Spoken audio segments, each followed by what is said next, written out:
Of JCPS school bus routes will not be running. Nearly 50 of them are canceled because of a mass sick out by district bus drivers. The district says about 80 drivers have called out so far, and we could see even more in the next couple of hours.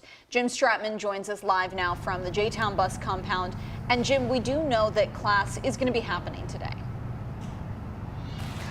Yeah, that's right, Grace. Much like Friday, class will continue despite all of these bus drivers calling out. In fact, school officials are saying that it is going to fall on the parents to get their students to school if they're being affected by one of these 47 bus cancellations that are happening today. The district spokesperson, Carolyn Callahan, told us last night that typically JCPS does not cancel bus routes like other districts do. They simply delay the bus routes. But given the sheer number of drivers calling out sick, this was the best available option that they had for this morning. Now, last night, the district did send out an email to parents outlining the situation at hand, saying that 85 bus drivers have called out for Monday morning. That is nearly double what they typically see on a Monday morning. And the thought is that even more could call out today. In fact, I just finished texting with Carolyn Callahan earlier this morning, probably about 15 minutes ago. She responded to me and said that she doesn't have any update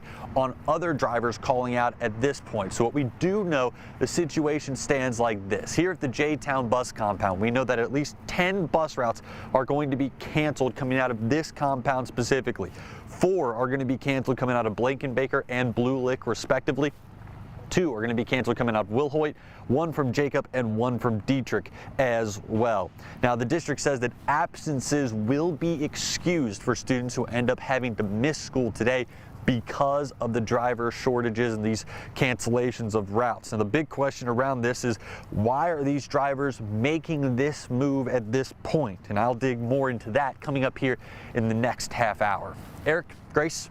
We'll look forward to that, Jim. So many layers to this story. We're going to stay on top of all of them. We do anticipate at least the possibility of more drivers calling out this morning. We'll have an update to the list of bus route cancellations on our website, WHAS11.com. In a matter of hours, we're also going to be getting our first look at LMPD body camera video of an officer-involved shooting of a burglary suspect. The incident happened back on October 24th. Police say Sylvester Price broke into a home on Garland Avenue, then jumped from a window, ran from officers, and refused to drop his gun. When he pointed that gun in officers' direction, police shot him. Price has been charged with burglary and wanton endangerment of a police officer, among other charges. His arraignment is scheduled for this Wednesday at 9, and LMPD said it will release its body camera video today at 1. Federal prosecutors will continue to lay out their case today against the former LMPD officer accused of firing blindly into Breonna Taylor's apartment in 2020. At the end of last week, prosecutors questioned Deputy Chief Paul Humphrey, Breonna Taylor's sister, and former LMPD officer Miles Cosgrove. Humphrey detailed the LMPD's policy, saying officers must have a line of sight to fire their weapons. Meanwhile, both Taylor's sister and Cosgrove argued from Hankinson's position that night, it would have been hard for him to get a line of sight into Taylor's apartment. Now, Hankinson's attorneys argued he did have a line of sight through a crack in the window and was firing toward the sound of the gunshots. Brent Hankinson is facing federal charges for civil rights violations for his parole in the raid that killed Breonna Taylor. This morning, LMPD detectives are investigating a mysterious death in downtown Louisville. Just before 7 last night, detectives discovered the body of a man inside a car just outside of the Brown Hotel, which is at the intersection of Broadway and 4th Street. The LMPD says the coroner's office is working to determine the cause of death. Something else we're working to learn more about this morning. A Bullitt County teen is in jail after police say she tried to murder a Mount Washington police officer. 18-year-old Kenzie Van Arsdale was arrested Saturday by Mount Washington police. Police tell us that incident took place around 6:15 in the morning, but didn't offer many more details than that. They did tell us the officer involved is doing okay, and the department would be releasing more information soon. Van Arsdale is charged with attempted murder of a police officer and is being held at the Bullitt County Detention Center. In just about 24 hours, you'll have your last chance to vote in this year's election. Polls are going to open at 6 a.m. tomorrow morning. We do already know a bit about the turnout for this election, and that's because the early voting numbers are already in.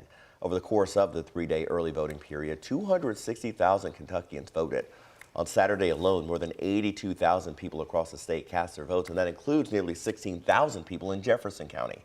Secretary of State Michael Adams said that early in-person voting is up from 2022, but absentee votes are down from last year. Adams says because of this, he anticipates voter turnout to be around 42%, which is on par with last year. So if you are heading out to the polls tomorrow, Election Day, make sure you bring a valid form of ID with you. Now that could be a government-issued ID, a driver's license, or your passport. You're also allowed to bring scratch paper, sample ballots, and your cell phone into the polls with you.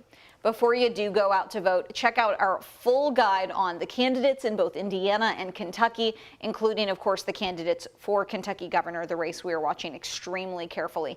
Just head to our website, WHAS11.com.